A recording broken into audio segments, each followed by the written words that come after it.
Il n'avait plus de vie, il était tellement fatigué. Il avait... Dieu, il était devenu très faible. Très faible. Il ne pouvait même plus bouger ni crier, tellement il avait crié. Ne pas ressentir ce lien, ne pas avoir envie de voir son enfant, ne pas avoir hâte, même le lendemain. Je vous promets, il n'était pas là. Moi, je me rendais pas, je ne peux pas comprendre que j'étais venue pour accoucher en fait, parce qu'il a dit non, tout va bien. J'ai dit non, docteur, tout ne va pas bien. Il y a quelque chose qui ne va pas. Parce que c'est nous qui vivons avec lui.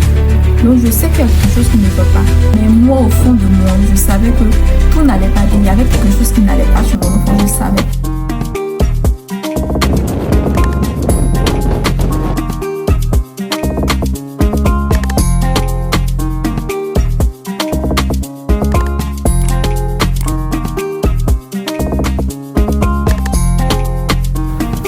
Hello la famille, j'espère que vous allez bien, j'espère que vous vous portez super bien. Alors on se retrouve pour la partie 3 de notre vidéo postpartum. Donc dans cette partie là, je vais plus m'attarder sur mes différents ressentis, sur qu'est-ce que j'ai ressenti à l'arrivée de mon bébé. Donc je vais beaucoup m'attarder sur côté enfant, côté bébé, comment j'ai géré son arrivée, quels ont été mes ressentiments, comment bébé se portait à la naissance et tout. Donc sans plus tarder, let's go, on peut y aller avec la vidéo. Alors les amis, comme je vous ai dit encore une fois, je répète, la répétition est prioritaire. J'ai fait un accouchement par césarienne, j'ai eu une césarienne d'urgence. Donc pendant la césarienne, l'enfant lorsqu'il sort, on ne fait que le présenter, on te le présente par devant. C'est-à-dire la couverture est là devant toi, tu ne vois que dalle. Et on vient avec l'enfant, on te le montre, voici ton bébé. Et tu le regardes et ils sont directement avec l'enfant. Donc, il n'y a pas ce lien-là qui s'accorde directement avec l'enfant. Ce lien, quand on le pose sur toi, où tu réalises, où tu dis, oui, je viens d'accoucher, oui, c'est merveilleux, mon bébé est là, et tu pleures, tu as la petite larme, tout ça. Il n'y a pas ça, parce que les choses vont très vite. C'est carré, en fait. Et comme je vous ai dit, la césarienne a été d'urgence. Donc, je n'étais pas préparée psychologiquement, 1, à accoucher ce jour-là, 2, à accoucher par césarienne, et 3, avoir mon bébé là, maintenant. Donc, je n'étais vraiment pas préparée. J'étais dans un mood... Pour ne pas avoir peur, j'étais dans un mood détaché.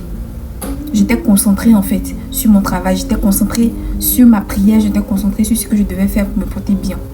Donc pendant l'opération, j'étais focus. Et même quand ils m'ont présenté l'enfant, j'ai dit oui, ok, l'enfant va bien, il se porte bien. Très bien. L'étape suivante, c'est quoi? On passe à autre chose. Il faut qu'il termine. Il faut que tout se passe bien. Il faut que moi, je sorte du bloc opératoire vivant pour pouvoir profiter de mon fils.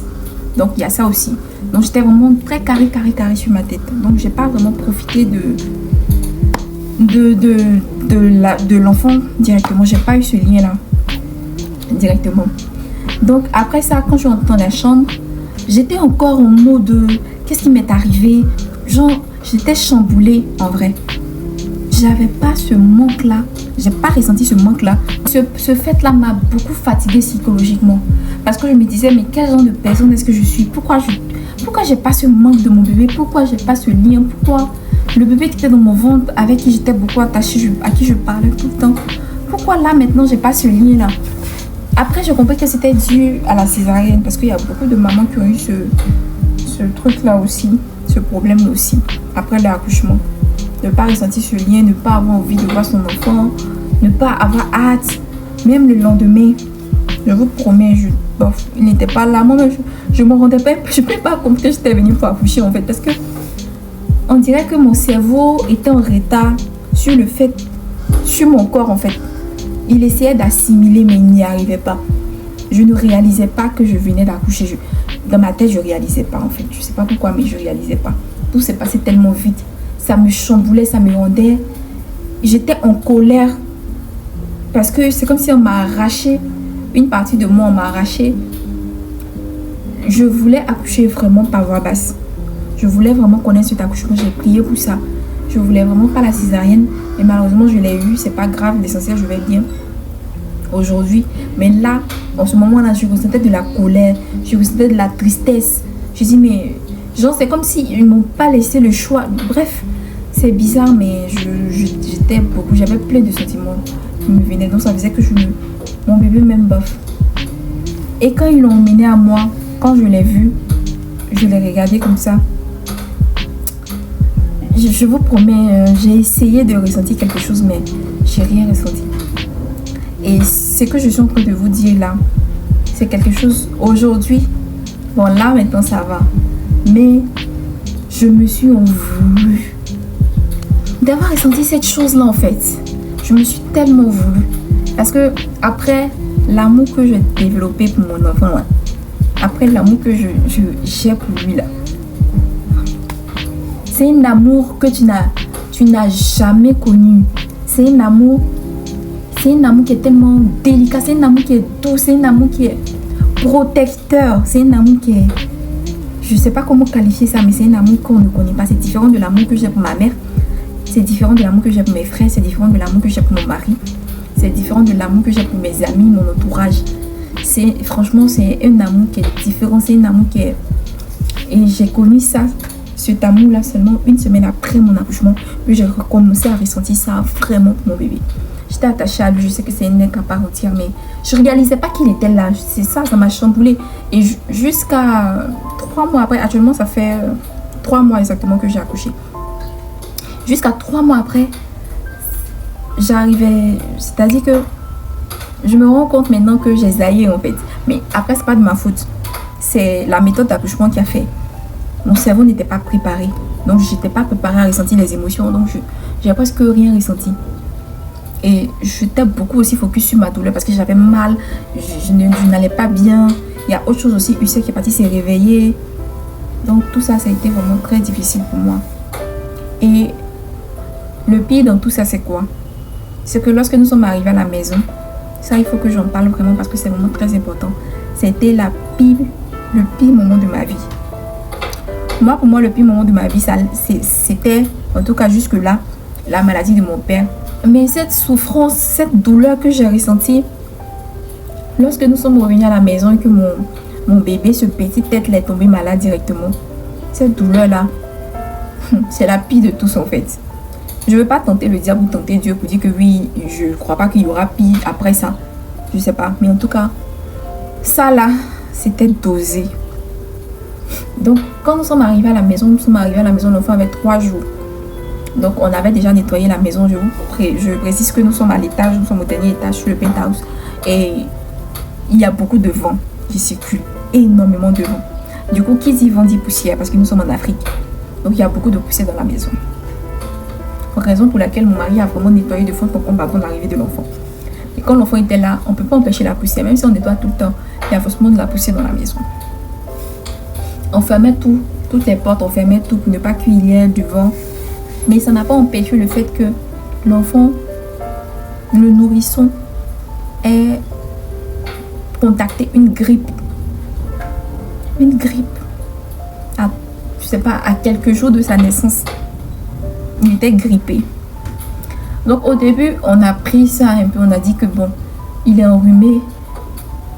Ça arrive aux enfants. Mais le fait qu'il soit si petit, si minuscule, ça nous inquiétait. Donc nous avons eu notre rendez-vous. Parce qu'au début, il était juste encombré. Il respirait, on entendait du bruit quand il respirait. Donc c'est comme ça que ça a commencé. Il était encombré. Donc on avait notre rendez-vous 2 jours après, je pense. Donc, son rendez-vous d'1 semaine avec son pédiatre. Nous sommes allés voir le pédiatre. Arrivé là-bas, moi, j'ai précisé au pédiatre que j'ai l'impression que mon enfant est enrhumé, que mon bébé est encombré. Que vraiment vérifier ça. Je n'ai rien dit d'abord, même quand nous sommes arrivés, parce qu'il a fait ce qu'il avait à faire. Il a pris sa taille, il a pesé, il a fait tout. Il dit tout va bien. J'ai dit non. L'enfant est enrhumé. Depuis un certain temps, j'ai remarqué quelque chose. Quand il respire pas bien. Il a pris juste un petit truc. Il l'a mis dans les narines de l'enfant. C'est-à-dire, c'est une lumière en fait.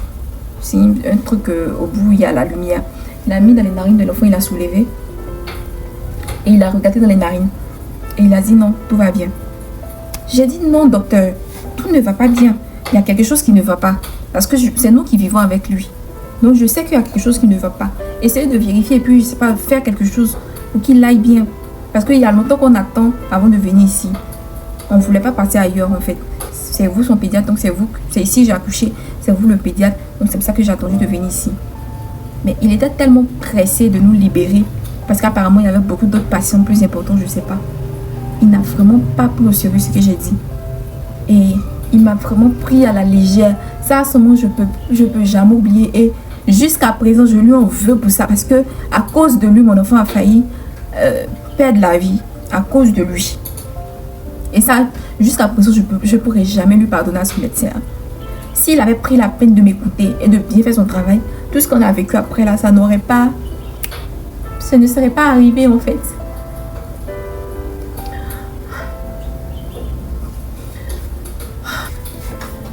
Tout ça ne serait pas arrivé s'il avait en fait fait son travail comme il se devait.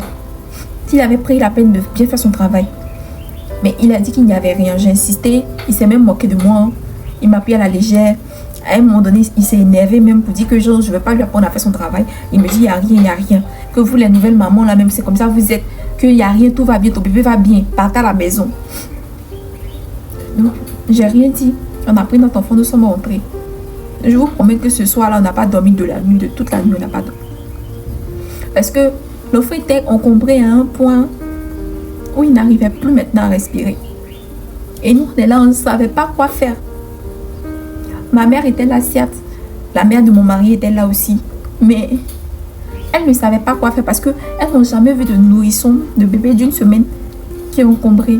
Donc elle ne sait pas quoi faire. Elle ne savait vraiment pas quoi faire. Donc l'enfant est là, il n'arrive pas à respirer. Je ne sais même pas comment le faire respirer. C'était vraiment difficile de le voir. Nous, on est là, on est impuissants, on ne sait pas quoi faire. On est les nouveaux parents. Nos parents qui sont là à côté de nous, ils ne savent pas non plus quoi faire. On est tous perdus dans la maison, rien ne va. Et il fait nuit. Parce qu'il faisait déjà nuit. Et on ne pouvait pas aller à l'hôpital. On ne savait même pas où aller en fait. On ne savait pas où aller. Du coup, je suis restée là comme ça, avec mon enfant dans mes bras, à prier jusqu'au matin. Je priais pour que le soleil se lève, pour qu'on puisse aller dans le premier hôpital le plus proche. Nous ne sommes pas loin du CHU, nous sommes juste à côté du CHU de Cocody. Je priais pour qu'une seule lueur du jour même apparaisse, pour qu'on puisse se rendre au CHU qui est près de chez nous, pour qu'on puisse ausculter l'enfant. Donc il est resté dans mes mains comme ça. Son père était vraiment épuisé parce que ça faisait des jours, ça faisait presque 2 semaines même qu'il ne dormait pas, qu'il n'a pas dormi. Parce qu'il veillait avec l'enfant, avec moi aussi. Donc lui aussi, il était fatigué. Moi, je ne pouvais pas dormir de toute façon. Parce que même si l'enfant n'est pas là, moi-même avec mon mal, je ne peux pas dormir du tout. Donc, il est resté dans mes mains comme ça. Je priais, je demandais à Dieu. Je dis, mais Dieu, donc tu m'as béni là, ça béni répondre mon enfant. Je sais que bénédiction qui vient de toi là, ce n'est suivi d'aucune tristesse, aucune malédiction. Donc pourquoi mon bébé souffre comme ça? Pourquoi on souffre comme ça? Je ne savais pas quoi faire. J'étais carrément impuissante. Je n'avais jamais vu ça en fait. C'est la première fois que je suis maman.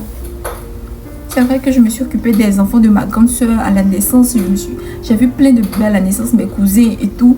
Mais ils n'ont jamais eu ça. C'est la première fois que je tombe sur ça. Du coup, quand le matin est arrivé, mon mari, à la première heure avec sa mère, ils se sont rendus directement au CHU, chez le pédiatre. Ils sont allés aux environs de 6h, 7h. On les a reçus à midi.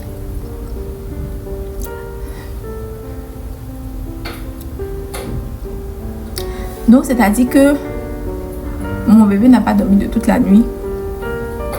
Il a souffert, On a souffert comme ça. Et ils sont partis jusqu'à midi, on les avait pas encore reçus. Et lorsqu'on les a reçus, enfin, la pédiatre qui était là, parce que les pédiatres n'étaient pas disponibles, ils étaient en formation, donc il y avait une seule pédiatre pour tous les enfants du CHU ce jour-là. Donc la pédiatre qui était là, elle a regardé l'enfant, elle dit que l'enfant est encombré, mais ça, elle peut rien faire, qu'on doit juste laver ses narines. C'est tout. C'est tout ce qu'on doit faire. Parce qu'il est tellement petit qu'on ne peut pas lui donner de médicaments à cet âge-là. Donc quand on part et qu'on lave juste ses narines avec le sérum physiologique, à chaque fois qu'on voit qu'ils ont compris qu'on lave ses narines. Mais nous, on ne savait pas faire ça. Donc il a dit qu'on ne savait pas. Et la sage-femme l'a envoyé chez un infirmier pour lui montrer comment laver les narines de l'enfant. Et il a lavé ses narines. Et quand ils sont arrivés à la maison, aux environs de 14 heures, ils ont dit, voici ce que le médecin nous a dit, que tout va bien, qu'on doit seulement laver les narines de l'enfant. Mais moi, au fond de moi, je savais que tout n'allait pas bien. Il y avait quelque chose qui n'allait pas chez mon enfant, je le savais, je le sentais. Elle s'est débarrassée aussi parce que elle avait beaucoup d'autres patientes. Et juste pour une grippe d'après elle, c'est pas grave. Et c'est pour une nourriture, donc on peut pas lui donner, on peut pas aller au-delà. Donc elle s'est débarrassée aussi. Ils sont rentrés à la maison, on était au même point de départ. Sauf que maintenant, on nous dit, on n'a qu'à faire que laver au sérum physiologique. Donc, on va laver à chaque fois. Parce que malgré qu'ils avaient lavé et que beaucoup de choses sont sorties de ses narines, des narines de l'enfant, malgré ça, il était encore encombré. Il n'arrivait toujours pas à respirer. Alors que qui dit mauve jaune, dit infection. Donc, ça commençait à s'infecter, ça commençait à devenir grave en fait. Donc, quand ils sont arrivés, je me suis effondrée en fait. Parce que je me dis, donc, tout ça pour ça encore, donc ils n'ont rien fait d'autre que laver ses narines. On ne peut pas se contenter de ça en fait, c'est pas possible. Donc l'enfant va rester dans ma main. Donc la nuit qu'on a passé hier, on va repasser cette même nuit aujourd'hui encore. On va venir le faire souffrir, laver ses narines comme ça. Il a que une semaine. Et une semaine en bloc, c'est vraiment horrible à voir, horrible à regarder. J'ai dit moi je peux pas. Même si c'est pour dépenser des millions, je vais aller prendre crédit, je vais me casser la tête. Mais trouvons une solution maintenant. J'ai appelé ma soeur. J'ai dit que vraiment, la pédiatre de ses enfants, elle est située où? Mon enfant n'a pas d'assurance encore parce qu'il venait de naître. Je n'avais pas encore fait son assurance. J'ai dit, elle est située où? Elle m'a dit, elle est située dans une grande clinique là. Mais, genre, on ne prend pas d'assurance là-bas en fait. Donc, on doit tout payer cash. J'ai dit, mais si c'est pour payer 1 million, je vais payer 1 million. Elle aussi, elle m'a aidé. Elle m'a fait venir de l'argent. J'ai pris aussi tout l'argent que j'avais sur moi. J'ai pris l'argent de mon mari. Malgré ma douleur, tout ce que je vous ai expliqué dans l'autre vidéo là, je me suis levée et dit non, cette fois-ci, il faut que j'y aille. J'ai appelé le pédiatre en question. J'ai dit, ah, voilà ce que l'enfant a. Ma grande aussi l'a appelé. Il dit non, faites venir l'enfant. Nous sommes partis là-bas. Et franchement, ce pédiatre là, c'est une dame, c'est une mémé, une maman. Je bénis le nom de Dieu pour son travail, quoi. Je bénis le nom de Dieu pour elle parce qu'elle a sauvé mon enfant. Elle a vraiment pris son temps. On a passé près de 2 heures dans son bureau.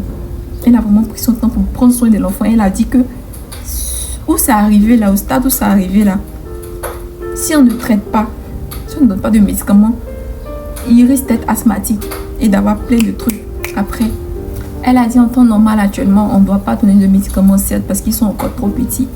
Mais c'est devenu en fait, c'est trop avancé en fait. On aurait dû laver ses narines depuis dès que ça a commencé. Mais on ne savait pas, on ne connaissait pas, on ne savait pas comment laver et tout. Donc maintenant c'est devenu, je suis en train de s'infecter. Elle a donné des antibiotiques. Elle a dit qu'on a bien fait de venir. J'avais raison. Écoutez toujours votre instinct maternel. Quand votre instinct vous dit qu'il y a quelque chose qui ne va pas, écoutez. Si nous étions restés à la maison, je ne sais pas ce qui se serait passé. Donc nous sommes allés, elle a pris le temps, nous a tout expliqué. Elle nous a donné des antibiotiques qu'on devait prendre seulement sur quelques jours, 2 ou 3 jours. C'est un petit antibiotique faible, mais on devait prendre ça que sur 3 jours, je pense. Elle nous a donné un autre médicament encore, Litacold, pour les rhumes. Et elle nous a donné le sérum physiologique pour laver ses narines. Et elle-même là-bas, elle a lavé ses narines. L'enfant a tellement souffert. Il a tellement souffert, ce petit garçon, Anastasie. Lui, dès qu'il est né, il a connu la souffrance. J'ai dit, encore vous allez laver ses narines? Oui, elle a lavé ses narines. Elle a vidé tout un pot de sérum physiologique. Tellement l'enfant était chargé de morts, de bêtises. Tout était chargé dans sa poitrine. Il était encombré, tellement encombré. Ce petit tête-là, tout ce qui est sorti de lui. Quand on a fini même là, il était devenu... C'était comme... Touche du bois, mais c'était comme s'il n'avait plus de vie. Il était tellement fatigué. Il avait fait...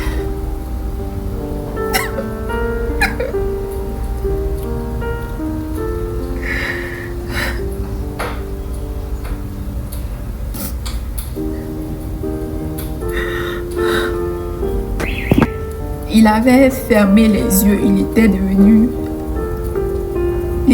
très faible. Très faible. Il ne pouvait même plus bouger ni crier, tellement il avait crié. Et nous sommes entrés à la maison, nous avons acheté les médicaments, nous avons commencé le traitement. Mais à chaque fois qu'il était encombré, on devait laver ses narines pour qu'il puisse mieux respirer. Et ça, c'était, on peut dire, chaque 2 heures.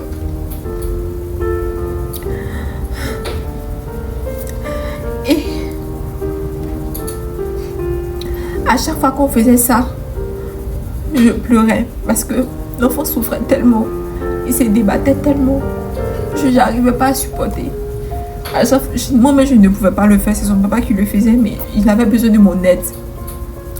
À chaque fois qu'il le faisait, j'avais envie de fuir, j'avais envie de partir, mais lui aussi, c'est vrai que c'est un homme, il ne peut pas pleurer, il ne peut pas manifester comme il manifeste, mais c'est pas facile aussi pour lui, il a besoin de mon aide, il a besoin que je sois forte à ses côtés, mais c'était très dur, je pleurais à chaque fois, je ne pouvais pas m'empêcher.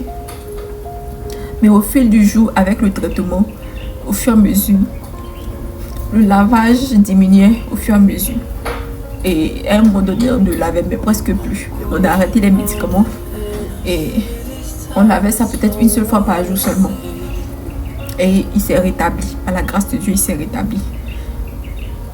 Ça a commencé à aller. Une semaine après, ça a commencé à aller. Donc vraiment, ça n'a pas été facile. Ça a été très difficile. Moi-même, j'ai oublié moi-même ma propre douleur, j'ai oublié ma propre souffrance. Tellement je me débattais. Il ne faut pas me voir descendre les escaliers rapidement, aller chercher taxi, aller me débattre à une semaine après mon opération. Après ça, franchement, l'amour que je n'avais pas ressenti, ce lien que je n'avais pas ressenti là, je sauve que ressenti ça. Je sauve que ressenti ça. Ça n'a pas été difficile, ça n'a pas été facile et je voulais vraiment vous partager cette expérience-là.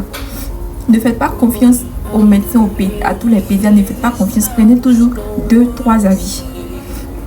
Parce que si vous partez quelque part, quand on dit que ça ne va pas, pourtant vous savez ce que vous vivez, vous savez ce que vous ressentez au fond de vous, vous les mamans surtout, parce que les papas, ils s'inquiètent, mais pas comme nous. On a quelque chose en nous.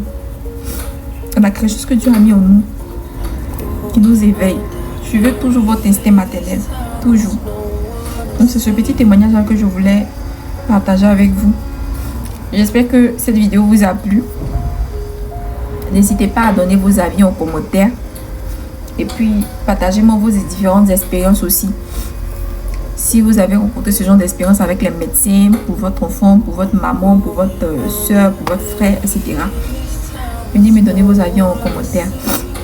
Et puis, on se dit à la prochaine pour une vidéo.